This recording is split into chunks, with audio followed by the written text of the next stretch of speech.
ಎಲ್ರಿಗೂ ನಮಸ್ಕಾರ. ಇನ್ಫೋಸ್ಟ್ರೀಮ್ ಯೂಟ್ಯೂಬ್ ಚಾನಲ್ಗೆ ಮತ್ತೊಮ್ಮೆ ಸ್ವಾಗತ. ಈ ವಿಡಿಯೋದಲ್ಲಿ ನಾವು ಗ್ರೀಡಿ ಬೆಸ್ಟ್ ಫಸ್ಟ್ ಸರ್ಚ್ ಅಲ್ಗಾರಿದಮ್ದು ಇನ್ನೊಂದು ಪ್ರಾಬ್ಲಮ್ ಅನ್ನ ಡಿಸ್ಕಸ್ ಮಾಡ್ತಾ ಹೋಗೋಣ. So step by step solve ಮಾಡ್ತಾ ಹೋಗೋಣ, ಸೊ ದಟ್ ಫುಲ್ ಮಾರ್ಕ್ಸ್ ಸಿಗಬೇಕು. ಸೊ ಇಲ್ಲಿ ನಾವು ಯೂಸ್ ಮಾಡೋದು ಒಂದೇ ಒಂದು formula, F of N will be equal to H of N. ಸರಿನಾ? ಈಗ ನೋಡಿ, ಇಲ್ಲಿ ಪ್ರತಿಯೊಂದು ನೋಡ್ಗಳಿಗೂ ಕೂಡ ಇಯರಿಸ್ಟಿಕ್ ವ್ಯಾಲ್ಯೂಗಳನ್ನ ಕೊಟ್ಟಿದ್ದಾರೆ. ಆಮೇಲೆ ಏನ್ ಹೇಳ್ತಾ ಇದ್ದಾರೆ, find the path from S to G. S ಇಂದ ಜಿಗೆ ನನಗೆ ಫೈನಲ್ ಪಾತ್ ಅನ್ನ ಹುಡುಕ್ಬೇಕು. ಸೊ ಎಸ್ ಏನಾಗುತ್ತೆ, ನನಗೆ ಇನಿಷಿಯಲ್ ಸ್ಟೇಟ್ ಆಗುತ್ತೆ. Next G will be my final state. ಸರಿನಾ? S is the initial state and G is the final state. So ಈಗ ಇಯರಿಸ್ಟಿಕ್ ವ್ಯಾಲ್ಯೂಗಳನ್ನ ಕೊಟ್ಟಿದ್ದಾರೆ ಪ್ರತಿಯೊಂದು ನೋಡ್ಗಳಿಗೂ ಕೂಡ. ಸೊ ಇಯರಿಸ್ಟಿಕ್ ವ್ಯಾಲ್ಯೂ ಅಂತಂದ್ರೇನು? It is the estimated cost. ಏನು? Estimated cost for moving from one node to the final node ಅಂತಂದ್ರೆ ಒಂದು ಸ್ಟೇಟ್ ಇಂದ ಫೈನಲ್ ಸ್ಟೇಟ್ಗೆ ಹೋಗೋದಕ್ಕೆ ಇರುವಂತಹ ಈ ಎಸ್ಟಿಮೇಟೆಡ್ ವ್ಯಾಲ್ಯೂನ ಏನಂತ ಕರಿತೀವಿ ನಾವು? ಇಯರಿಸ್ಟಿಕ್ ವ್ಯಾಲ್ಯೂ ಅಂತ ಕರಿತೀವಿ. ಈಗ ನೋಡಿ, ಎ ಇಂದ ಜಿಗೆ ಎಷ್ಟಿದೆ? ನಮಗೆ 6 ಇದೆ. ಬಿ ಇಂದ ಜಿಗೆ ಎಷ್ಟಿದೆ? 4 ಇದೆ. ಯಾಕೆ? G is my final state. ಅದೇ ತರ ಜಿದು ಇಯರಿಸ್ಟಿಕ್ ವ್ಯಾಲ್ಯೂ ಎಷ್ಟಿರಬೇಕು? 0 ಇರಬೇಕು. ಯಾಕೆ? ಅದು ಎಲ್ಲೂ ಹೋಗುವಂತ ಅವಶ್ಯಕತೆನೇ ಇಲ್ಲ. That is the final state. ನೋಡಿ, ಜಿದು ಇಯರಿಸ್ಟಿಕ್ ವ್ಯಾಲ್ಯೂ ಇಸ್ 0. ಅವರೇ ಕೊಟ್ಟಿರ್ತಾರೆ, ಟೆನ್ಷನ್ ತಾಣುವಂತ ಅವಶ್ಯಕತೆ ಇಲ್ಲ. ಸೊ ಈ ತರದ ಫಿಕ್ಸ್ ಪ್ರಾಬ್ಲಮ್ ಬಂದೇ ಬರುತ್ತೆ. ಸೊ ಅದಕ್ಕೋಸ್ಕರ ಫಿಕ್ಸ್ ಪ್ರಾಬ್ಲಮ್ಗಳನ್ನ ಕರೆಕ್ಟ್ ಆಗಿ ಕಲ್ತ್ಕೊಂತ ಹೋಗ್ಬೇಕು. ಈಗ ಸ್ಟೆಪ್ ಬೈ ಸ್ಟೆಪ್ ಸಾಲ್ವ್ ಮಾಡ್ತಾ ಹೋಗೋಣ. ನೋಡಿ, ಇನಿಷಿಯಲ್ ಸ್ಟೇಟ್ ಅಲ್ಲಪ್ಪ ಇರೋದು ಎಸ್. ಸೊ ಇವಾಗ ನಿಮಗೆ ಕನ್ಫ್ಯೂಷನ್ ಆಗಬಾರ್ದು ಅಂತಂದ್ರೆ ಇಯರಿಸ್ಟಿಕ್ ವ್ಯಾಲ್ಯೂಗಳನ್ನ ಆ ನೋಡ್ ಪಕ್ಕದಲ್ಲೇ ಬರ್ಕೊಳ್ಳಿ. ಇಯರಿಸ್ಟಿಕ್ ವ್ಯಾಲ್ಯೂ ಆಫ್ ಎಸ್ ಏನು? 8. ಇಯರಿಸ್ಟಿಕ್ ವ್ಯಾಲ್ಯೂ ಆಫ್ ಎ ಏನು? 6. Heuristic value of B is 4. Heuristic value of C is 2. Heuristic value of D is 5. Heuristic value of E is 3. Heuristic value of F is 1.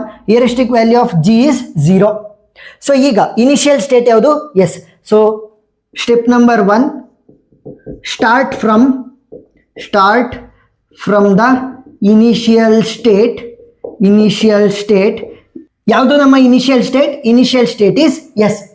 So ಈಗ S ಇಂದ ನಾನು ಎಲ್ಲೆಲ್ಲಿಗೆ ಹೋಗ್ಬೋದು? Direct ಎಡ್ಜ್ಗಳನ್ನ use ಮಾಡ್ಕೊಂಡು S ಇಂದ ಎಗೆ ಹೋಗ್ಬೋದು, ಎಸ್ ಇಂದ ಡಿಗೆ ಹೋಗ್ಬೋದು. ಎರಡೇ ಪಾಸಿಬಿಲಿಟಿ. ಸೊ ಇವಾಗ ನಾವು ಯೂಸ್ ಮಾಡೋ ಫಾರ್ಮುಲಾ ಯಾವುದು? F of N will be equal to H of N. ಸರಿನಾ? ಅದೇ ಫಾರ್ಮುಲಾ ಅಲ್ವಾ? ಸೊ ಈಗ ನಾನು ಎಲ್ಲಿಗೆ ಹೋಗ್ಬೋದು? ಎಸ್ ಇಂದ ಎಗೆ, ಎಸ್ ಇಂದ ಡಿಗೆ. So F of A value ಬೇಕು ನನಗೆ, ಮತ್ತೆ ಎಫ್ ಆಫ್ ಡಿ ವ್ಯಾಲ್ಯೂ ಬೇಕು. ನೋಡಿ, ಎ ವ್ಯಾಲ್ಯೂ ಮತ್ತೆ ಡಿ ವ್ಯಾಲ್ಯೂ ಬೇಕಾಗುತ್ತೆ. ಸೊ ಏನಕ್ಕೆ ಈಕ್ವಲ್ ಆಗಿರ್ತವೆ? ಎಚ್ ಆಫ್ ಎ ವ್ಯಾಲ್ಯೂಗೆ ಈಕ್ವಲ್ ಆಗಿರುತ್ತೆ F of A value. H of ಡಿಗೆ F of D value equal ಆಗಿರುತ್ತೆ. ಇಯರಿಸ್ಟಿಕ್ ವ್ಯಾಲ್ಯೂ ಆಫ್ ಎ ಏನು? 6. ಇಯರಿಸ್ಟಿಕ್ ವ್ಯಾಲ್ಯೂ ಆಫ್ ಡಿ ಏನು? 5. ಸೊ ಇವಾಗ ಇವರಿಬ್ಬರಲ್ಲಿ ಸ್ಮಾಲೆಸ್ಟ್ ವ್ಯಾಲ್ಯೂ ಯಾವ್ದಿರುತ್ತೆ ಅವರನ್ನ ಚೂಸ್ ಮಾಡಬೇಕು.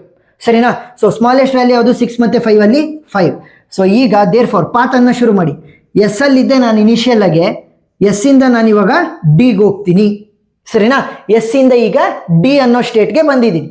Next step number 2, from D state. D ಇಂದ ನಾನು ಮುಂದೆ ಯಾವ ರೀತಿ ಹೋಗ್ಬೋದು ಗೋಲ್ ಸ್ಟೇಟ್ ಅನ್ನ ತಲುಪೋದಕ್ಕೆ? ನೋಡಿ, ಡಿ ಇಂದ ನಾನು ಎಲ್ಲಿಗೆ ಹೋಗ್ಬೋದು? ಕೇವಲ ಒಂದೇ ಒಂದು ಪಾತ್ ಇರೋದು, ಡಿ ಇಂದ ಎಫ್ಗೆ.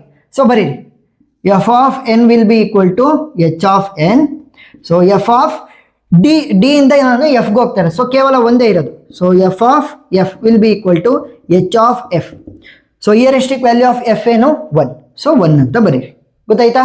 ಎಸ್. ಸೊ ಇವಾಗ ಕೇವಲ ಒಂದೇ ಒಂದು ಪಾತ್ ಇರೋದ್ರಿಂದ ನಾನು ಎಸ್ ಇಂದ ಡಿಗೆ ಬಂದು ಡಿ ಇಂದ ಎಫ್ಗೆ ಹೋಗ್ತೀನಿ. ಸರಿನಾ? ಈಗ ನೆಕ್ಸ್ಟ್ ಸ್ಟೆಪ್ ನಂಬರ್ 3ಗೆ ಹೋಗೋಣ. ಎಲ್ಲಿರೋದು ಇವಾಗ? ನಾನು ಪ್ರೆಸೆಂಟ್ ಎಫ್ ಅಲ್ಲಿ ಇದ್ದೀನಿ. ಸೊ ಫ್ರಮ್ ಎಫ್ ಇಂದ ನಾನು ಗೋಲ್ ಸ್ಟೇಟ್ ಅನ್ನ ತಲುಪೋದಕ್ಕೆ ಮುಂದೆ ಯಾವ ರೀತಿ ಹೋಗ್ಬೋದು? ಎಫ್ ಇಂದ ಡೈರೆಕ್ಟ್ ಗೋಲ್ ಸ್ಟೇಟ್ಗೆ ಒಂದು ಎಡ್ಜ್ ಇದೆ. ಸರಿನಾ? ಸೊ ಎಫ್ ಇಂದ ಜಿಗೆ ಹೋಗ್ತೀನಿ. So F of N will be equal to H of N is the formula. Goal state ಜಿಗೆ ಹೋಗ್ತಾ ಇರೋದು. So F of G will be equal to H of G. So heuristic value of G ಏನಿದೆ ನಮಗೆ? 0.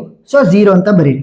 So ಇವಾಗ final state ಏನಾಗುತ್ತೆ? S ಇಂದ ಡಿಗೆ ಬಂದು ಡಿ ಇಂದ ಎಫ್ಗೆ ಹೋಗಿ ಎಫ್ ಇಂದ ನಾನು ಜಿಗೆ ಹೋಗ್ತಾ ಇದ್ದೀನಿ. S is my initial state, G is my final state. So ನೀವು ಬೇಕಾದ್ರೆ ಬರಿಬೋದು, therefore the final path is ಅಂತ ಬರೆದ್ಬಿಟ್ಟು ನೋಡಿ ಈ ತರ ಬರಿ. ಎಸ್ ಇಂದ ಡಿಗೆ ಬಂದು ಡಿ ಇಂದ ಎಫ್ಗೆ ಹೋಗಿ ಎಫ್ ಇಂದ ಜಿಗೆ. ಇಷ್ಟೇ, ಸಿಂಪಲ್. ಸರಿನಾ? So greedy best first search ಅಲ್ಗಾರಿದಮ್ದು ಎಕ್ಸ್ಟ್ರಾ ಪ್ರಾಬ್ಲಮ್ಸ್ ಅನ್ನು ಕೂಡ ನಾನು ಸಾಲ್ವ್ ಮಾಡಿದ್ದೀನಿ. ಆ ಎಲ್ಲ ವಿಡಿಯೋಗಳು ಡಿಸ್ಕ್ರಿಪ್ಷನ್ ಅಲ್ಲಿ ಸಿಗ್ತವೆ, ಪ್ಲೇ ಲಿಸ್ಟ್ ಅಲ್ಲಿ ನೀವು ನೋಡಬಹುದು. ಇದು ಫಿಕ್ಸ್ಡ್ ಕ್ವಶನ್ ಆಗಿರೋದ್ರಿಂದ ಒಂದು 2-3 ಪ್ರಾಬ್ಲಮ್ಸ್ ಅನ್ನ ಸಾಲ್ವ್ ಮಾಡಿ ಕಲ್ತ್ಕೊಂತ ಹೋಗಿ. ಸರಿನಾ? ಸೊ ವಿಡಿಯೋ ಇಷ್ಟ ಆಗಿದ್ರೆ ಸಬ್ಸ್ಕ್ರೈಬ್ ಆಗೋದನ್ನ ಮರಿಬೇಡಿ. ಏನೇ ಡೌಟ್ ಇದ್ರೂ ಕೂಡ ಕಮೆಂಟ್ ಸೆಕ್ಷನ್ ಅಲ್ಲಿ ತಿಳಿಸಿ, ನಾನು ಕ್ಲಾರಿಫೈ ಮಾಡ್ತೀನಿ. Thank you for watching.